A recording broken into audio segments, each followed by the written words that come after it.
Hi everyone, so I'm Jack, as most of you probably know.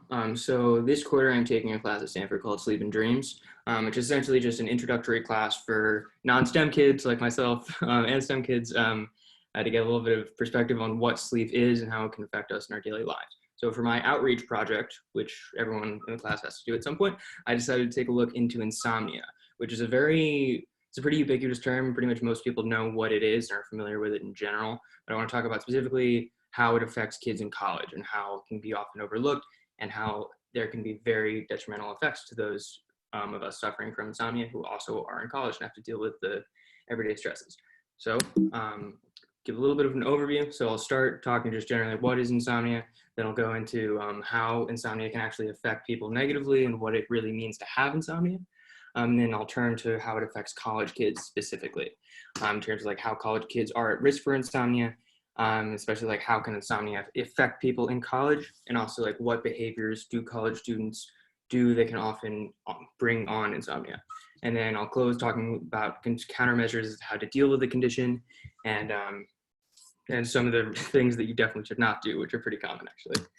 So we'll start with what is insomnia in general. So it's a sleep disorder classified by essentially just having the difficulty to fall asleep or to stay asleep at night. It's a pretty common parasomnia.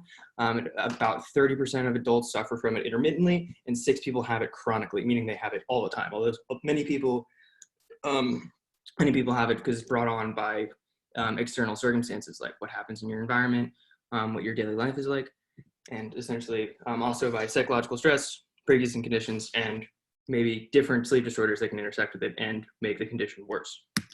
So there's some associated risks with insomnia already for the layman, just for every average people. So obviously sleep quality and duration will mean that you just do not sleep well. And as we have a saying in the class called drowsiness is red alert. It basically means that like when you are drowsy, you are at risk for a lot of other detrimental effects. I mean, your health is worse. If you're driving a car, you can get in an accident a lot more frequently, and many other things. So it's a very important state. There's a lack of attentiveness and productivity associated with insomnia because it's essentially bringing back to the lack of sleep and the lack of quality sleep, which are two different things, but they're very related and they're both very important. Irritability, which I'm sure all of us have experienced if you get 5 or 6 hours of sleep a night as opposed to the recommended 7 to 8 for adults. It's very common. Decreased metabolic efficiency, which means that your body just generally doesn't process things well enough, and trouble concentrating, naturally. So specifically for college students, there are a few triggers. There are a few very important things to keep in mind for college kids. So 7.7% of college students suffer chronically, compared to the 6% of adults.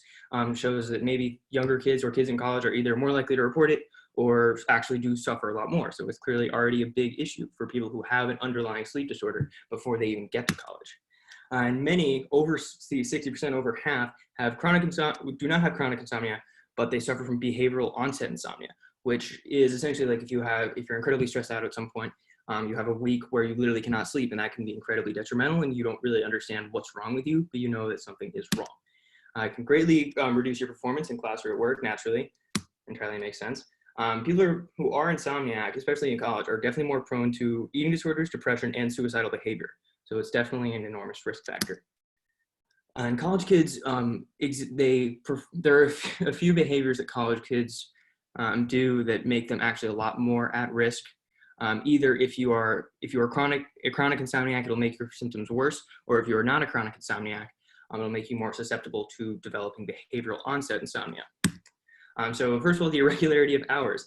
I mean, college kids, especially, I mean, me specifically, like if you have a paper due the next day, like it's 10 p.m., most people will not say like, oh, I need to start getting ready to bed.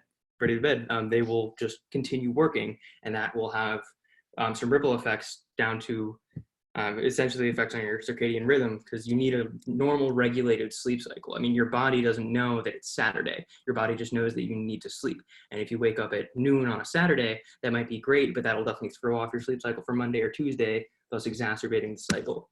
And essentially cyclical stress patterns. I mean, at Stanford, we have the quarter system, which basically means we have 3 semesters, which means that like 3 times a year, we have to go through the stress of dealing with finals, getting final papers together, and essentially that creates a stress cycle that can exacerbate insomniac symptoms at certain times of the year. There are characteristics of college social life. I mean, on a Friday night, if maybe you should be going to sleep at 12 as dictated by your circadian rhythm, but there's a party that you really want to go to, or maybe your friends are staying up late, there's a lot of external circumstances that are more likely to keep you awake as opposed to if you were at home with your parents the way we all are now for the most part. And also just general existential pressures for college kids. I mean, we have to choose majors, thinking about jobs and internships. It's a very uncertain time as you sort of transition from youth to adulthood, and that can really exacerbate the symptoms of insomnia. This is a pretty interesting chart, I thought at least. That basically shows, first of all, how often people sleep on weekdays and weekends. So you can see you have so like during the week, people do not sleep more than 9 hours pretty much at all. You have 1% of respondents, as opposed to over the weekend, you have 33% of respondents. So that means that people are exhibiting the behavior I was discussing earlier, in which you sleep in a little bit too much over the weekend. And that can really throw off your sleep cycle and then make you a lot more, it'll throw up your sleep cycle and make everything worse. And also reasons for giving up sleep, which is also important. See, socializing is a very important one, not as important as finishing homework, studying for exams, procrastinating, which is funny, and others. And over half of respondents, actually over just about 3/4, said that they performed inadequately specifically due to the lack of sleep, which can also be interpreted as behavioral onset insomnia. So there are a few countermeasures that college students do typically, and they're not really effective. So catching up on sleep, as I've already talked about, is not actually helpful. When you oversleep on Saturday, all you do is you throw yourself off the next week, thus making the cycle worse the next week. And also drugs and alcohol are very common. I mean, if anyone's experimented them, I mean, it's a lot easier to fall asleep when you're in that state. Marijuana is by far the most popular drug, which might be helpful in the short term, but it's definitely not helpful in the long term, as you're really just putting off your sleep issues. And also alcohol can not only does it throw off your sleep cycle because it basically gives you a crutch to fall asleep, it also actually damages the quality of sleep you have, is if you are sleeping when you're drinking. So if you're using alcohol to fall asleep, that is a very dangerous cycle to fall into. And so luckily there are a few useful countermeasures to deal with insomnia in college. Prescription drugs, melatonin pills have been proven effective in clinical labs, which are pretty readily available with a prescription. Cognitive training, which is interesting. It's basically, it was a very controversial study that is still pretty much in its experimental stages. But it's basically mentally training college students to actually change their sleep cycles, which it's still emerging, but it has shown some positive effects. Just basic stress reduction measures. I mean, I know it's very easy to say just be less stressed, but like scheduling yourself, just doing a better job of getting your life together is very helpful, especially if you are not chronically insomniac, but have behavioral onset insomnia.